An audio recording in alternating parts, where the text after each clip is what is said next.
Okay, so now we'll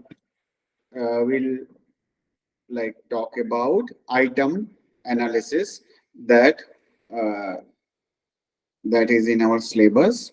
So what is item analysis? We'll talk about that, and then concept, method of establishing reliability, validity, and norms. Right. So let's start.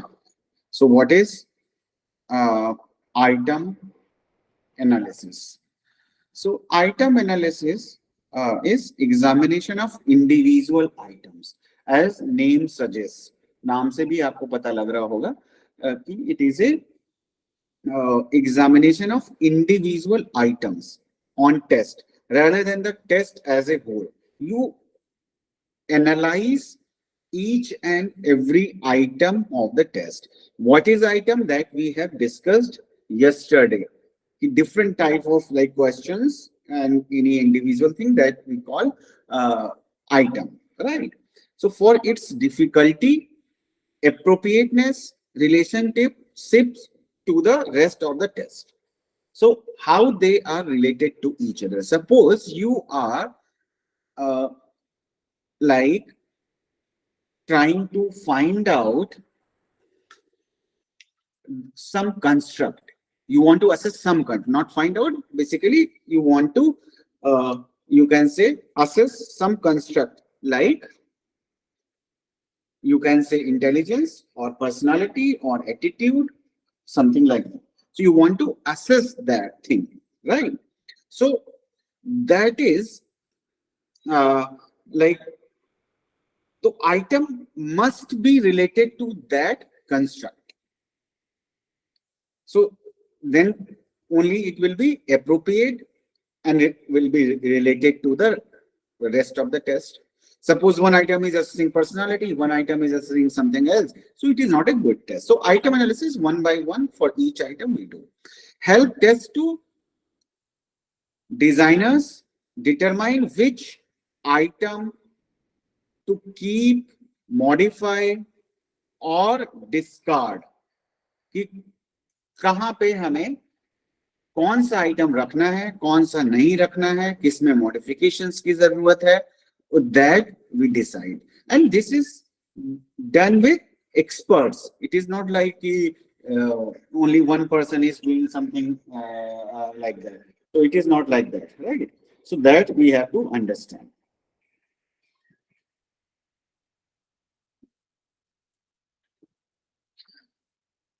Then if you and how to finalize the score for the students.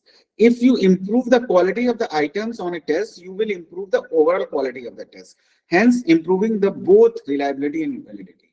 So when we will assess reliability and validity also after creating the test. So if the items are not reliable or valid, then tests also will not be reliable and valid.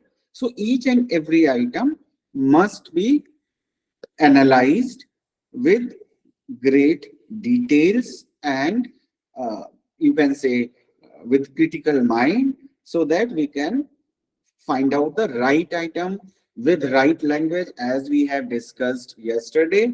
So that is very important when it comes to test constructions. So objectives of the item analysis. What are the objectives of the item analysis? Item analysis indicate which items are difficult, easy, moderately difficult, or easy. As we have discussed earlier, like test item should not be very difficult or very easy. No, it is a with moderate difficulty we use the items. It also provides indices of the ability of the item to discriminate between inferior and superior item validity. That also we try to find out, because we try to find out which is the inferior, which is the superior item. Item means whatever questions or multiple choice questions or Likert scale you are using. It tells the effectiveness of the discrete distracts in MCQs. And ये आपको क्या बताता है? Distractors. Distractors means that is deviating from your objectives in MCQ. So also we try to find out. It also indicates why a particular item in the test has not functioned effectively, how this might be modified so its functional significance can be increased. So our purpose is to create the functional significance. Functional significance means it should be functional. Functional means it should be useful. If it is not useful, it is not assessing what it should assess, that will not work, right? That is not a good item. So types of item analysis. Types of item analysis में क्या क्या आएगा आपका? The two most common indices which item analysis reveals are the index of difficulty value and the index of discrimination value. How they discriminate from other construct and how like much they are difficult. Item analysis also aims at knowing the effectiveness of distractors in multiple choice items. This part of the item analysis is known as distractor analysis. So distractor analysis, distractor means जो आपका main objective है उससे वो आपको distract कर रहे हैं, and so that is done with multiple choice question. So distractor analysis, discrimination value, right, and the other thing is difficulty value. These three things, 1, 2 and 3, these three things, these are the types of item analysis you can see. Now, item difficulty index क्या है? Now we'll talk about this. The proportion of the test, the proportion of the test takers who answer an item correctly. For maximizing validity and reliability, the optimal item difficulty level is 0.50. That is established by statistical analysis. So we are not going into that. When you will study reliability and validity, you will get to know about that thing, right? So maximizing validity and reliability, item difficulty का जो optimal level है, that must be at 0.50. As I said, it should not be too much difficult or too easy. So हमें एक बीच का लेना है. So 0.5 indicates that's moderate difficulty actually. So however, this does not mean every item should have a difficulty level of 0.50. Simply that average of all items should be 0.50. So it is not necessary. Maybe there may be some questions where the difficulty level is 0.6. There may be some question there will be 0.8 or 0.4, something like that. So overall, we see, suppose there are 10 items or 100 items. So overall, the average है, that must be around 0.05. So that is, we say that is an optimal value. If an item is answered correctly by 90% of the examinees, it obviously means that the item is relatively easy. Likewise, if an item is answered correctly by only 3% of the examinees, it means that item is a difficult one and it is not discriminating well among the examinees, and the higher level of trait being measured or is discriminating only among superiors and genius examinees. Let's understand this with an example. Suppose there is a exam or test, you can say, or MCQ, जहां पे आपने 100 population पे वो किया. कैसे करते हैं? This is a very common sense thing with statistics, you can say. So suppose आपने टेस्ट किया और 90% लोग उसको करेक्ट कर रहे हैं, तो इसका क्या मतलब है? ज्यादातर लोग ठीक कर दे रहे हैं, तो उसका डिफिकल्टी लेवल क्या है? बहुत कम है. कैसे आप करेंगे? भाई कोई आपका एग्जाम हुआ, आपके और सभी लोगों ने 90% स्कोर किया, 95% स्कोर किया सारे लोगों ने, तो इसका मतलब पेपर का जो डिफिकल्टी लेवल है, क्योंकि सारे लोग एक जैसा तो नहीं कर सकते ना, तो इसका मतलब इट इज वेरी इजी. और अगर बहुत कम लोग कर पा रहे हैं तो it means it is very difficult.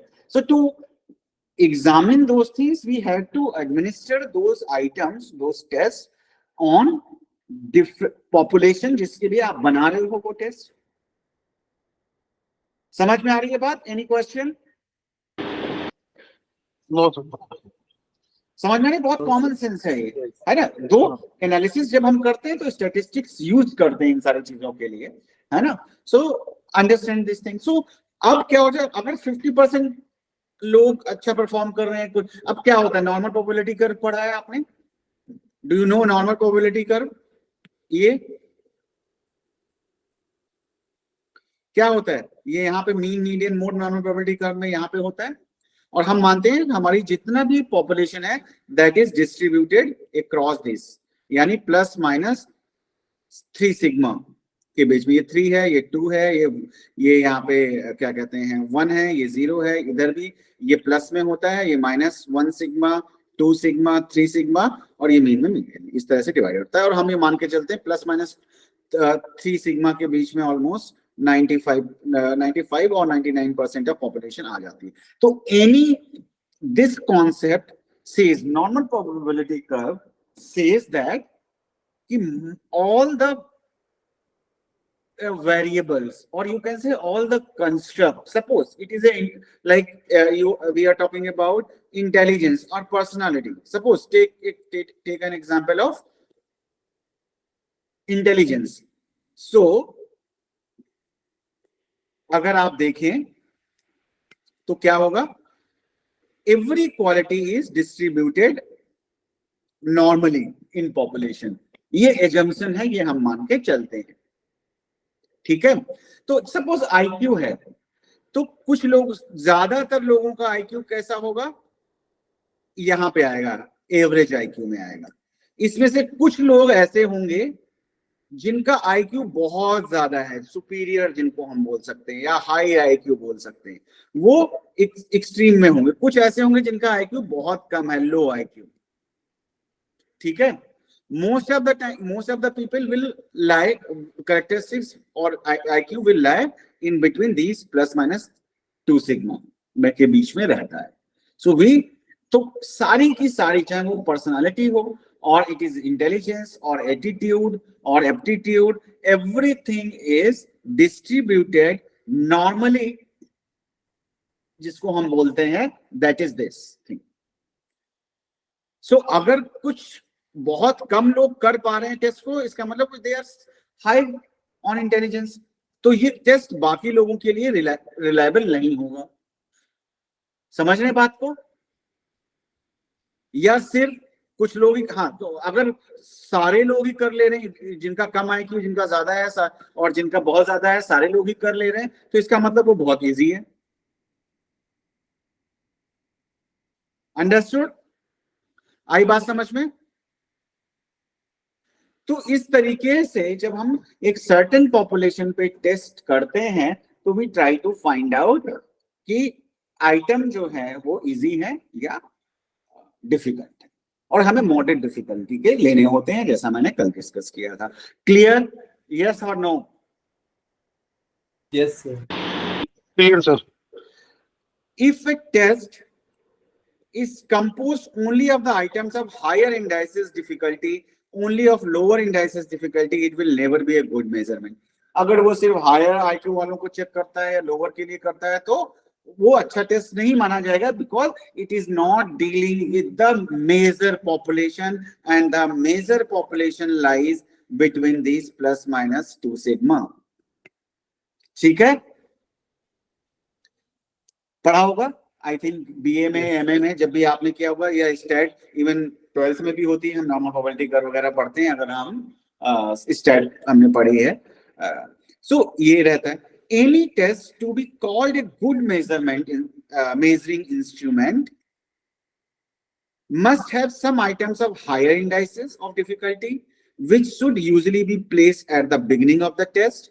Some items of the moderate indices difficulty 42 through 60%, which should preferably appear after that, and some items lower indices of difficulty which should appear last of all. Thus the test should have a normal distribution of the respect with respect to their indices difficulty. So अब इसको मैं एक बार समझा देता हूं आपको, अगर नहीं समझ में आया है. ये आपका नॉर्मल प्रोबेबिलिटी कर्व है, ठीक है. सो नॉर्मल प्रोबेबिलिटी कर्व में हम क्या करेंगे, क्या होना चाहिए, जैसे मैंने बोला कि सारी जो कंस्ट्रक्ट हैं they are normally distributed just like intelligence.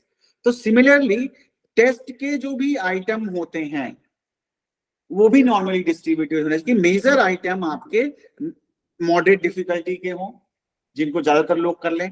कुछ आइटम्स ऐसे हों जो थोड़ा डिफिकल्ट होंगे, कुछ आइटम्स ऐसे होंगे जो बहुत ही इजी होंगे.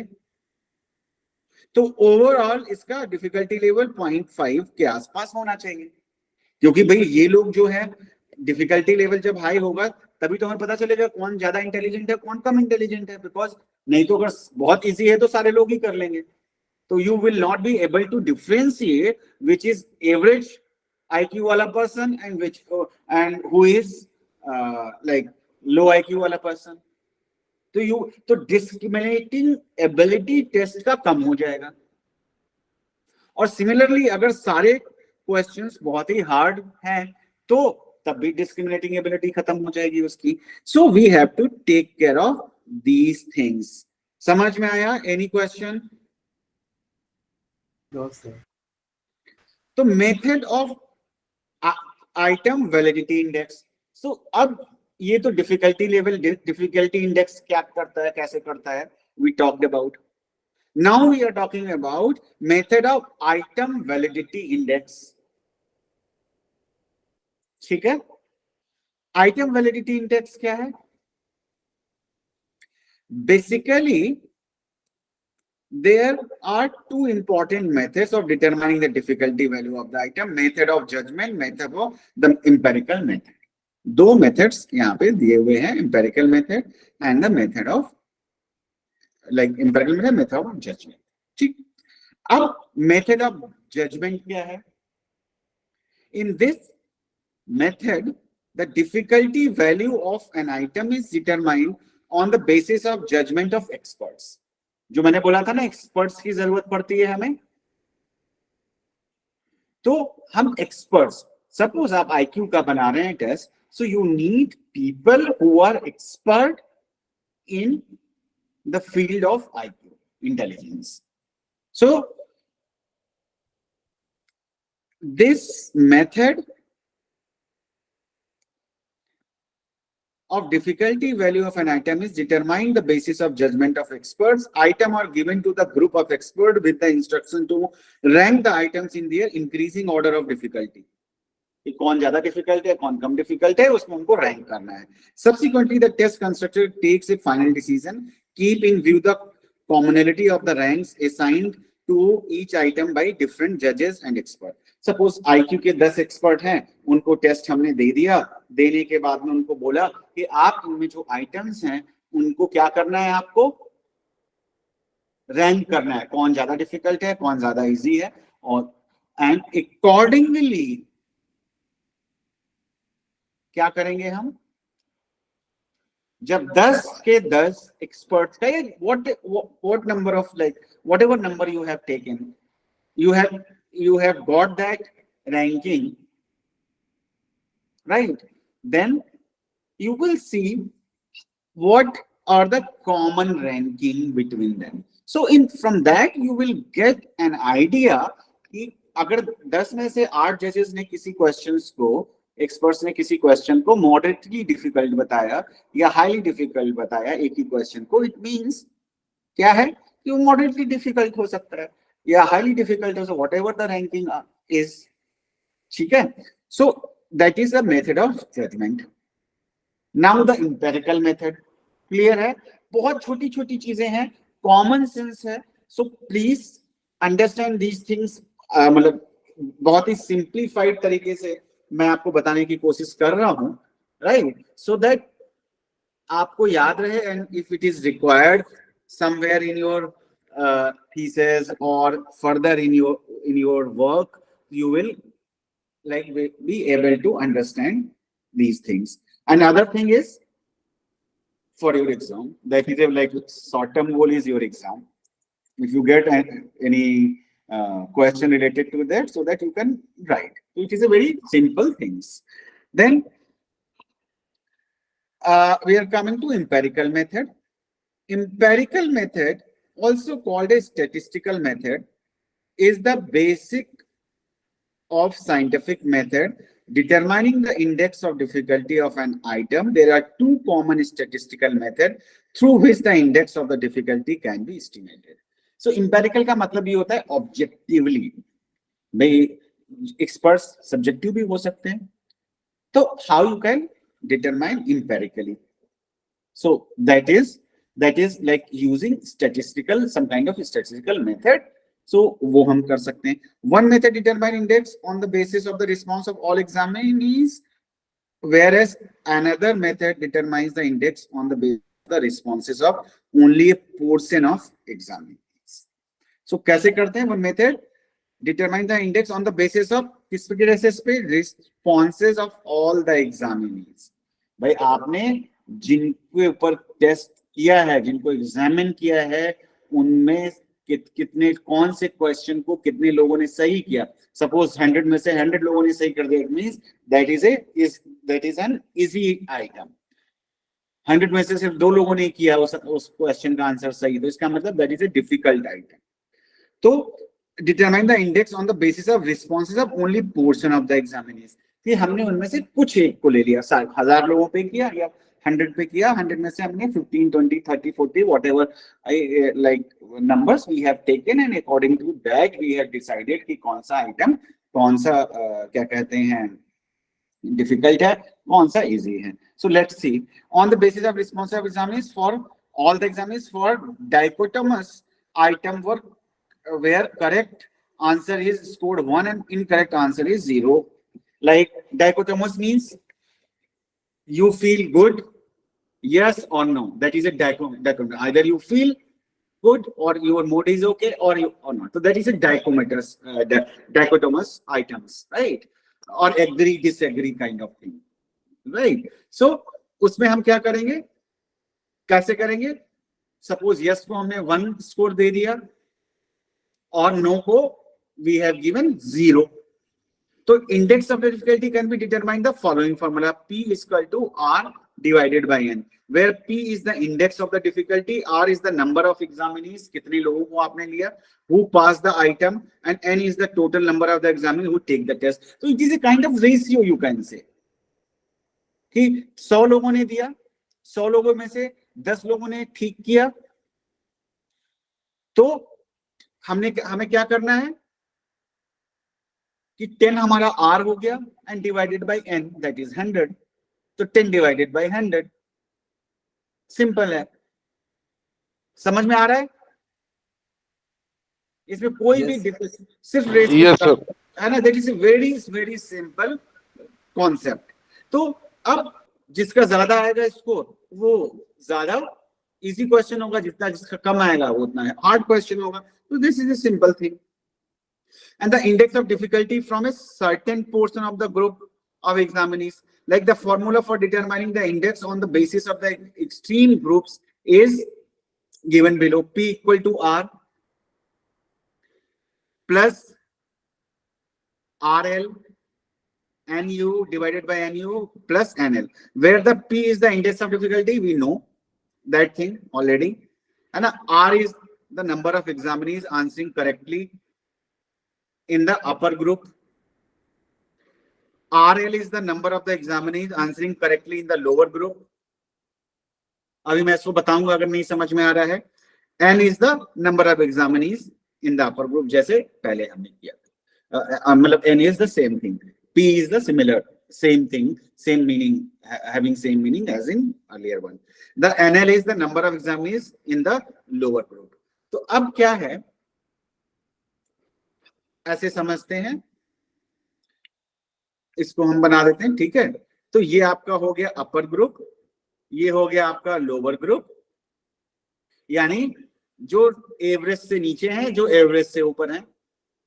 ठीक है, एवरेज से ऊपर कौन से क्वेश्चन कर पाएंगे? जो डिफिकल्ट क्वेश्चन है, दे कैन डू इट. ये वाले बहुत इजी वाले क्वेश्चंस कर पाएंगे, एवरेज वाले भी नहीं कर पाएंगे, ये वाले भी नहीं कर पाएंगे, चांसेस कम है उनके। ठीक है, तो क्या हो गया, हमने क्या किया, यहाँ पे क्या लिखा हुआ है उसको समझने की जरूरत है, इसको सिर्फ पढ़ने रट्टा मारने की जरूरत नहीं, एक बार आप समझ लेंगे then it is like very easy. So R is the number of examinees answering correctly in the upper group। यहाँ पे R क्या है, जो करेक्ट आंसर दे रहे हैं अपर ग्रुप के। RL is the number of examinees answering correctly in lower group, ये lower group वाले लोग हो गए जो करेक्ट आंसर्स दे रहे हैं। N is the number of examinees in upper group, ये अपर ग्रुप वाले हो गए N। ठीक है, NL लोअर ग्रुप के जो नंबर्स हैं वो हो गए। तो हमारा फॉर्मूला क्या बन गया, आप देखो क्या कर रहे हैं हम यहाँ पे, P equal to R, R हो गया आपका क्या, अपर ग्रुप का रिस्पॉन्स जिन्होंने करेक्ट आंसर दिए, प्लस RL लोअर ग्रुप में किसने कितना रिस्पॉन्स दिया, राइट आंसर्स दिए। एन यू लिख गया यहाँ पे, अपर मतलब अपर कह सकते हैं आप, या RU भी लिख सकते हैं, एक को RL लिख सकते हैं, दैट इज एन। तो ये हो गया आपका डिवाइडेड बाय, इन दोनों का प्लस किया, डिवाइडेड बाय अपर ग्रुप का नंबर और लोअर ग्रुप का नंबर। अगेन यहाँ पे रेशियो निकल रहा है, द ओनली थिंग यहाँ हमने सबको नहीं लिया, यहाँ पे हमने सिर्फ अपर एंड लोअर पीपल जिन्होंने या तो लो स्कोर किया है या फिर जिन्होंने हाई स्कोर किया है, we have taken these two groups only, that is why we are calling it like certain portion हम इसमें ले रहे हैं, and that is quite okay also. हमारे पास हमें मिल जाएगा कौन से बहुत इजी हैं, कौन से बहुत डिफिकल्ट हैं। क्लियर?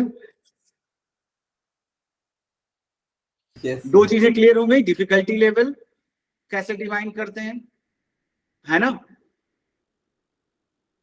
हाँ सर। और क्या था डिफिकल्टी, और इससे पहले नंबर 1 क्या था, याद रखना, डिफिकल्टी, डिस्क्रिमिनेशन, और एक चीज थी, क्या था मुझे भी नहीं याद आ रहे हैं, बोलो, validity, validity of the question, difficulty of the question, and अब आता है आइटम डिस्क्रिमिनेशन, कैसे एक दूसरे से डिस्क्रिमिनेट होते हैं। तो item discrimination, power or validity of the item to be defined as the exact to which success and failure on the item indicates the position of the trait or achievement being measured। यानी जो हम major करना चाह रहे हैं, क्या हम वही मेजर कर रहे हैं, क्या हम IQ असेस करना चाहते हैं, तो हमारा क्वेश्चन, हमारा आइटम क्या IQ को ही असेस कर रहा है या कुछ और बता रहा है? ठीक है, ये हमने कल बात की थी। सो कैसे करते हैं, द पॉजिटिवली डिस्क्रिमिनेटिंग आइटम में be defined as one in which proportion of percentage of correct answer is higher in the upper group. जो आइटम्स हमने दिए, हायर ग्रुप का मतलब अभी समझ में आ रहा है, अपर ग्रुप का कि क्या होता है, जो ज्यादा बेहतर परफॉर्म कर रहे हैं टेस्ट के ऊपर। तो आइटम में be defined as one in which proportion or percentage of correct answer is higher in the upper group। तो वो आइटम्स जिनमें अपर ग्रुप ज्यादा बेहतर परफॉर्म कर रहा है, दैट इज, उसको हम क्या बोलेंगे, पॉजिटिवली डिस्क्रिमिनेटिंग आइटम्स। क्या बोलेंगे, positively discriminating items, this one. ठीक है, number 1। Negatively discriminating items clear हो जाएगा, पहला बताया, दूसरा भी आपको समझ में आ जाएगा। I am just like reading this. Negatively discriminating item may be defined as one in which proportion of percentage of correct answer is lower in the upper group। क्या होगा, नेगेटिवली डिस्क्रिमिनेटिंग क्या होंगे, वो आइटम्स जिनके correct answers अपर group नहीं दे पाएगा। तो क्यों, इसका मतलब क्या हुआ, they are very difficult item, even upper group is not able to give the right answer, then it means they are not a good discriminating ability। भाई तो क्या डिस्क्रिमिनेट करेंगे, लोअर वाले भी नहीं कर पाएंगे, जो अपर नहीं कर पा रहे हैं, मॉडरेट वाले भी नहीं कर पाएंगे। So they are, it is not describing it, मतलब discriminating it, like whatever character you are assessing correctly। Non-discriminating items may be defined as one in which the percentage or proportion of correct answer is equal or approximately equal in both the upper and lower group.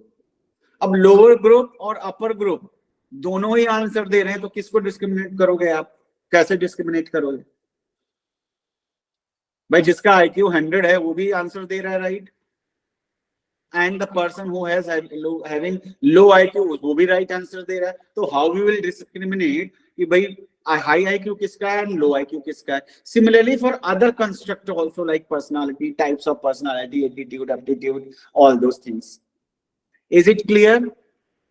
या कुछ और बताना है मेरे को? इसमें नहीं समझ में आ रहा है तो आप मैं बता सकता हूं, एक्सप्लेन कर सकता हूं विद सम अदर एग्जांपल.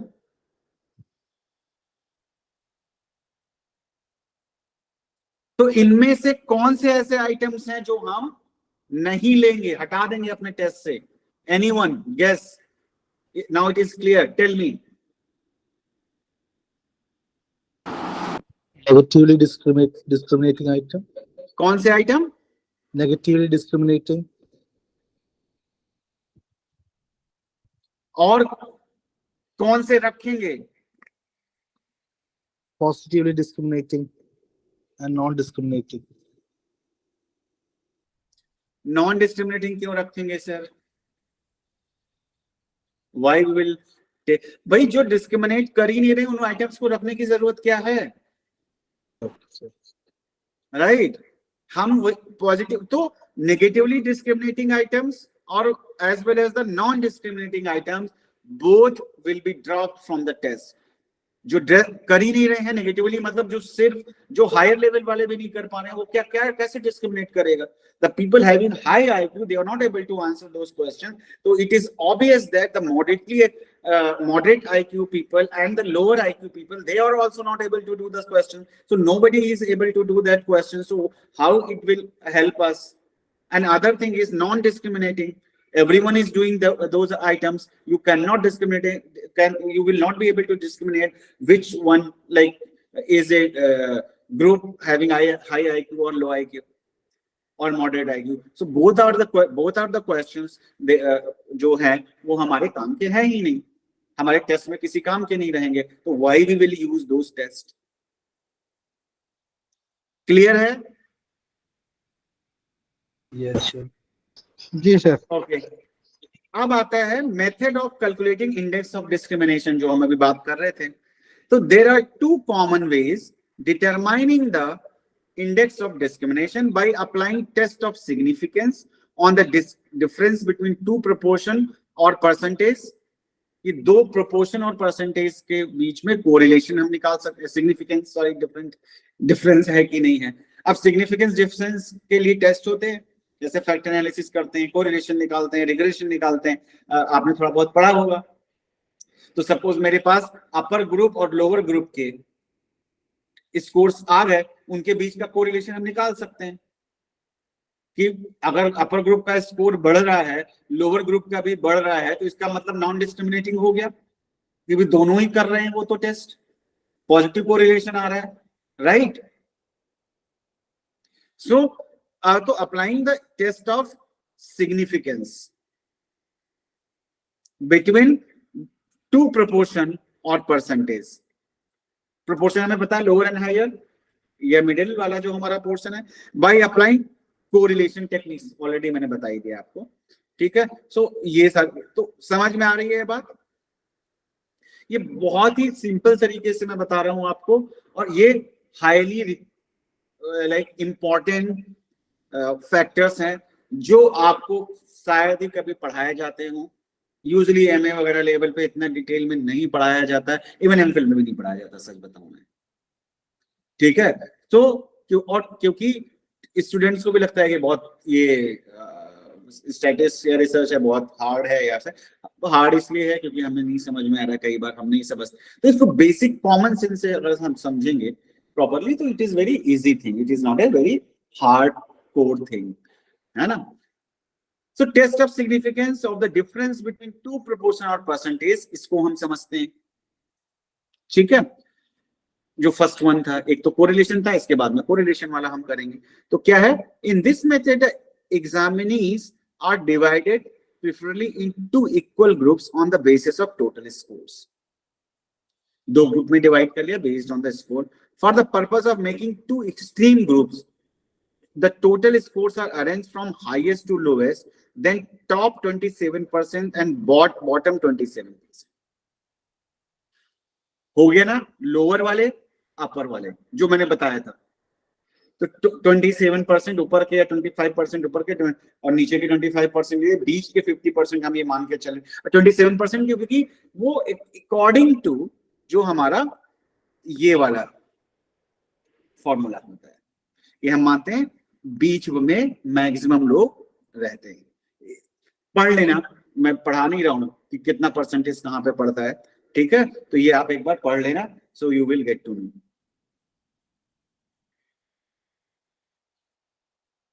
ठीक है. तो ऊपर के 27%, नीचे के 20% ले लिए उनके जिन्होंने स्कोर किया. Upper 20% higher scores, 20% lower scores. when the proportion of the examinees passing in the upper group in the low and in the lower group has been determined, critical ratio can be applied to test the significance of the difference between the proportion of these two groups compared with their own standard errors. Mean, median, mode, standard errors अगर होगा syllabus में तो मैं पढ़ाऊंगा, otherwise आपको अपने आप से पढ़ना पड़ेगा. तो वहां पे हम स्टैटिस्टिक्स लगा लेते हैं उन स्कोर्स में कि भाई क्या ये एक दूसरे से सिग्निफिकेंटली डिफरेंट है या नहीं है. अगर कोई सिग्निफिकेंट डिफरेंस नहीं है तो मेरे लिए बेकार है, नॉन डिस्क्रिमिनेटिंग हो गया वो. क्लियर है? आ रही है बात समझ में? है ना? तो जी सर. वही है, if the difference comes to be, logic समझ में आ रहा है, कॉमन सेंस समझ में आ रहा है इसके पीछे क्या है, वो इंपॉर्टेंट है. When you will understand that, statistics तो कर ही लोगे आप, ऐसा कुछ वो नहीं है. Now it is lot of tools are there जो इजीली कर लेते हैं, बट कॉन्सेप्ट समझना जरूरी है. Until unless you will not understand the concept, आप स्टैटिस्टिक्स यूज कर ही नहीं पाओगे, क्योंकि हमें पता ही नहीं है कि क्या करना है और क्यों कर रहे हैं. तो when you are doing any research और यू इवन स्टडीइंग रिसर्च, तो you should know what you are doing, how you will do, and what may be the possible results. So that you should know, that things should be very clear in your mind, then only you can do a proper research or you can create a proper test. So the difference comes to be significant, the item accepted as one which discriminate, the determinants of the critical ratio is that does not tell how well each item discriminate, and is the amount of discrimination power of the each item is not revealed. तो अगर discriminate कर रहे हैं तो हम items लेंगे, नहीं कर रहे हैं तो हम नहीं लेंगे. ठीक है. तो अब हमें ये आपका होमवर्क भी मैं आपको दे रहा हूं, आपको पढ़ना है व्हाट इज क्रिटिकल वैल्यू. यहां पे लिखा हुआ है critical ratio, what is critical ratio in statistics. ये आपका काम है, पढ़ के आना है, क्योंकि ये आगे भी आएगा. कैसे हम करते हैं? काई स्क्वायर्स के थ्रू. इसमें मुझे लग रहा है कि इसमें हम थोड़ा सा बताऊंगा मैं.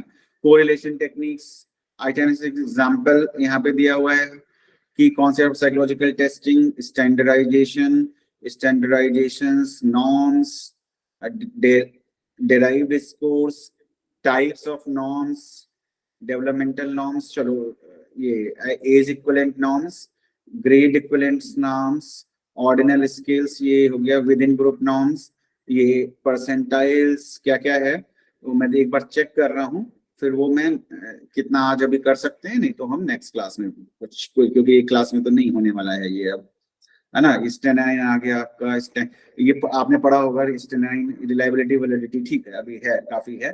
तो ये सारी चीजें टेस्ट का क्या, और इससे एक और बेनिफिट है आपको, वो ये है कि when you are buying any test or you are choosing any test for your research or for your clinical practice, you can check कि इसका reliability क्या है, इसका validity क्या है ना. हमें ये टेस्ट यूज करना है कि नहीं करना है, that is also you will learn. ये statistical method है. कि कैसे हम डिस्क्रिमिनेटिव एबिलिटी है उसके अंदर या नहीं है, हम कैसे फाइंड आउट कर सकते हैं। इस स्टेट में भी आई थिंक आपके सिलेबस में आएगा काई स्क्वायर वगैरह, पैरामीट्रिक नॉन पैरामीट्रिक में कहीं पे, यहाँ ब्रीफली थोड़ा सा बता देते हैं and then will move forward. Guilford in 1954 recommended the use of the chi-square test as a measure of index discrimination when there are equal numbers of examinees in both the extreme groups। ये कहाँ देखो condition लग गई, condition क्या लग गई? The condition is कि there should be equal number of participants examinees in upper group and lower group and extreme groups जो हैं, सपोज एक में 10 नंबर्स है तो दूसरे में भी 10 होना चाहिए, then only you can use chi square। What is chi square? That we will discuss in next class. Where n refers to the number of total examinees, ये तो हमें पता है टोटल नंबर। pu मींस अपर वाले का, pl means lower, proportions जो है examinees का है वो आपका pu एंड pl से डिनोट होता है, and q is the equal to 1 minus p। ठीक है, तो ये आपका फॉर्मूला होता है। डिटेल में हम इसको नॉन पैरामीट्रिक स्टैटिस्टिक्स जब करेंगे तो वहां पे हम लोग डिस्कस करेंगे। However the use of the chi square as a measure of the index of discrimination has some limitation। it can used only with the larger sample, बड़े सैंपल के साथ आप कर सकते हैं। item falling in middle range of attractiveness for the examinees। Moreover, the chi square test only reveals whether or not the item is discriminating। सिर्फ इतना बताता है discriminating है या नहीं है। It gives no idea about amount of discrimination। ये नहीं बताएगा कि कितना discriminate कर रहा है, ये सिर्फ इतना बता देगा कि ये discriminate करता है या नहीं करता है। तो ये इसकी limitation है, large sample पे आप कर सकते हैं। That's it। Correlation techniques already मैंने बता दिया, अगर पढ़ा है आगे हम इसको और करेंगे डिटेल में। कोरिलेशन यूजुअली 0 to 1 के बीच में वेरी करता है, तो अगर +1 से -1 तक, यानी कोरिलेशन आपका -1 to 0 to +1 में आपका डिविएट करता है। -1 का नेगेटिव कोरिलेशन, 0 का मतलब नो रिलेशनशिप एंड +1 का मतलब हाईली कोरिलेटेड। +1 या -1 नहीं आता है, 0.8, 0.75, 0.9, that is a good correlation we can say. So इससे भी हम कर सकते हैं, यूज कर सकते हैं इसको। जैसा मैंने अभी बताया था कि आपने दोनों के इसको निकाले, आपने देखा दे आर कोरिलेटेड और they are not correlated, right? So that we can do. And then large and this is usually calculated using point by serial correlation। कौन सा?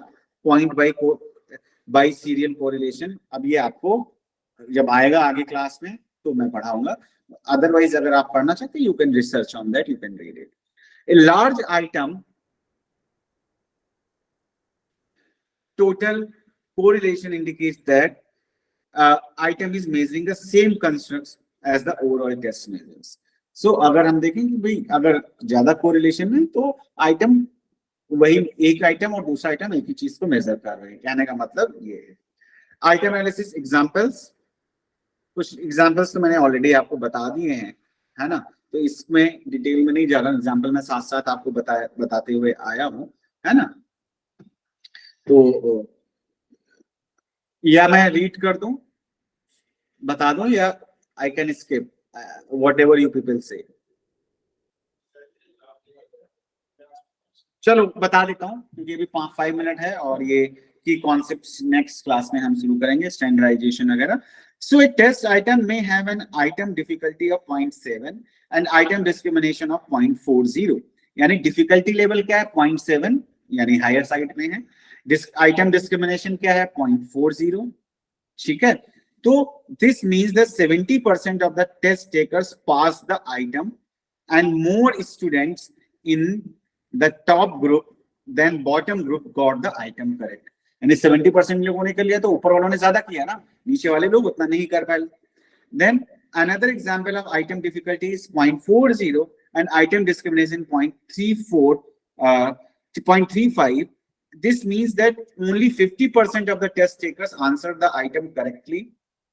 ठीक है, केवल 50% करेक्टली कर पाए, and more individuals in the bottom group answer the correctly. क्योंकि भाई क्या है, डिस्क्रिमिनेशन एबिलिटी कम है, डिफिकल्टी लेवल कम है, ठीक है, नीचे के लोगों ने करेक्ट आंसर्स दिए हैं.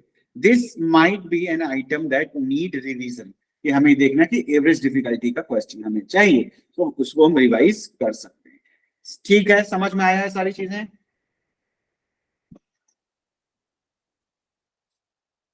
Hello, am I audible to everyone? Please जी सर. तो रिस्पॉन्ड करिए. इसको समझ में आया है तो बताएं, नहीं समझ में आया है देन ऑल्सो टेल मी.